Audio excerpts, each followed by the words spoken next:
We have a flurry of great guests and topics for you. I want to throw it to Jason and our next fantastic guest. Is it Dr. Admiral or Admiral Dr. Jason? Admiral Doctor. We established that after during the commercial break, after our last segment here, as we're going back and forth. But very pleased to bring in congressional candidate in Texas 13, Admiral Dr. Ronny Jackson. Ronny, do we have you?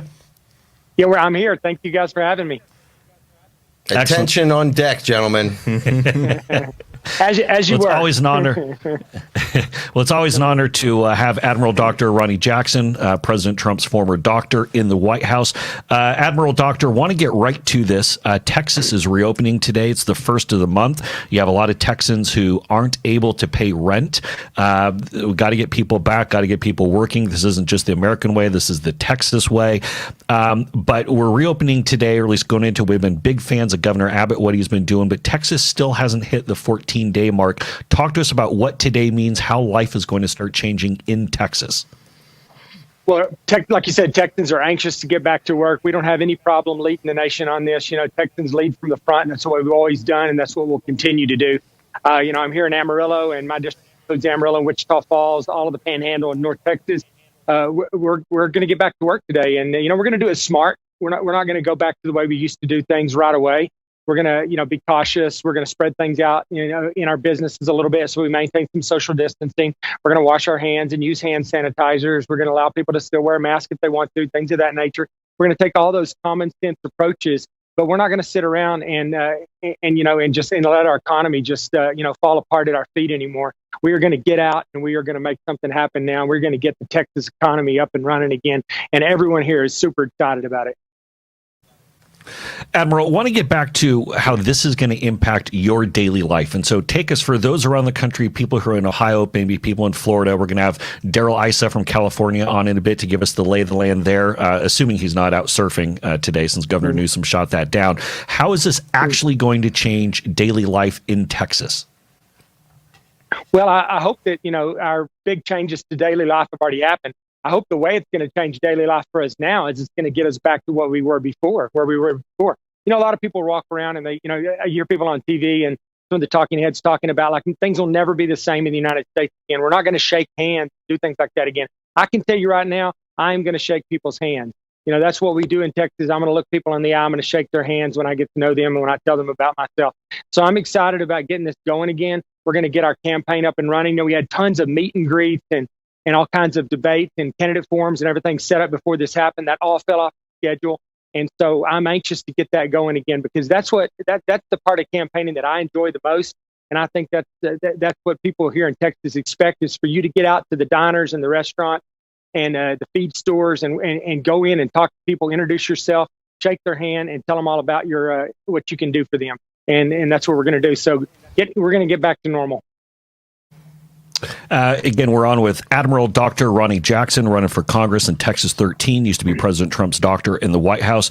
Ronny, want to get to your groundbreaking plan to redirect all drug manufacturing from China back to the U.S. This is such a big deal. We've talked about this on War Room Pandemic over and over. The fact that what this has been a huge wake-up call is the fact that we're dependent on other countries for such basic national security type issues. I thought this was really what main reason we want to get you on. It got our attention. Walk us through this and what you're advocating. Well, I just think, people are looking around and there's opportunity here. This has been a big devastation to our economy in a lot of areas, but it's also going to provide a lot of opportunity. And one of the things we realized here is that, we cannot rely on China. I, even as a physician, was completely unfamiliar with how much we relied on China and India and other countries for our pharmaceutical supply chain. And that's completely unacceptable. I mean, if anything, qualifies as a national security issue, that should be it. I mean, they could do great damage to our country intentionally if they wanted to via that means. And, we already know from what's going on, we can't trust, they've put this virus on the world. They brought things down. They did a lot of stuff up front to allow it to propagate. And really, they're responsible for where our economy's at in a large part right now. So we need to, retaliate, to the extent that we can, as soon as we can, whether that means canceling debt or whatever else that means, I don't know. But one of the things it means is we need to take those industries like our pharmaceutical industry back from China and bring them back over here. My point is there's no reason why Amarillo, Texas, Wichita Falls, some of the areas up in my district can't lead the way on that. We are perfectly positioned. I'm here in Amarillo right now. I'm working with some folks here that are already in the pharmaceutical industry here, and they understand how it works. We want to bring a large commercial pharmaceutical manufacturing capability here. It's going to diversify our economy. We work off oil and gas and farming and ranching here. The more we can diversify our economy here locally, the better we're going to be when something like this happens again. We are perfectly positioned for this. We have low taxes here. We have a business-friendly environment in Texas. Amarillo's in the center of the country. We've got the interstate system here, the railroads, we've got airports, we've got large university systems here with medical schools, dental schools, veterinary schools. We are perfectly positioned to lead the way on bringing our pharmaceutical industry back to the United States. And I think that we'd be fools here if we didn't take advantage of that opportunity. There's going to be a lot of legislative pressure to make that happen and some real financial incentives to make it happen. And I intend, as the candidate and hopefully carrying on as the representative for the 13th Congressional District of Texas, to make sure that that happens. Admiral Jack Maxey here. Listen, I just got to say, I love your patriotism. I love the fact that here's this guy from Texas. He's given his whole career to the United States Navy and protecting this country. And guess what? He's not done yet, America. He's going to bring our pharmaceutical manufacturing back. I want all of our listeners out there to support Admiral Jackson in his attempt at Congress, because we need more people like you. And you're an inspiration, sir. You're making me feel like super confident after sitting on my knees for the last 2 months. Love it. Well, thank you. I appreciate that. Ronny, want to get into, look, you're out there in West Texas. We've talked a lot about oil and what that's doing to the U.S. energy economy, also the interplay with the Saudis. I said yesterday, and I stand by this, that I think this was, economically speaking, an act of war. The games that the Saudis were playing with the Russians to go and try to tank the U.S. oil industry. How is this impacting life out there? And if President Trump were to call you up right now and say, Ronny, you're out there in West Texas, you're the congressman, what are folks telling you? What would you tell President Trump on what you got to do on the energy side? I would say we got to get this economy going again, and we've got to get supply and demand where they need to be again. Specifically, we need demand to go back up. People out here are getting absolutely punished right now. I mean, so many people here rely on oil and gas as their complete livelihood, and when it goes down like it has, I mean, people are just they don't have any source of income. A lot of them, and the folks that run it out here, they're just taking huge hit. So we have got to get oil and gas back up. And you're absolutely right. This was no coincidence. We took a big hit from the coronavirus, and it just so happens that while we were down and having to deal with this coronavirus issue is the exact same time that Russia and Saudi Arabia decide to have a trade war, and start driving the price of oil down and dumping all this cheap oil onto the market. So, we've done a great job in the United States of becoming energy efficient and energy independent here, and people have worked hard to make that happen. That's also a national security issue. We've done that, but we need ways that we can control the global market so that they cannot do this to us again, where they just dump so much oil onto the market that we have nowhere to go with our oil. And obviously, like I said, it's compounded by the fact that demand is down so much because of the virus and stuff. So number one, we have got to get this virus issue taken care of. We've got to get people back to work again. We've got to get demand back up and running. And that. Did we lose the Admiral Doctor? I think we may have lost the feed there. Do we still have? Is he back? We have the Admiral.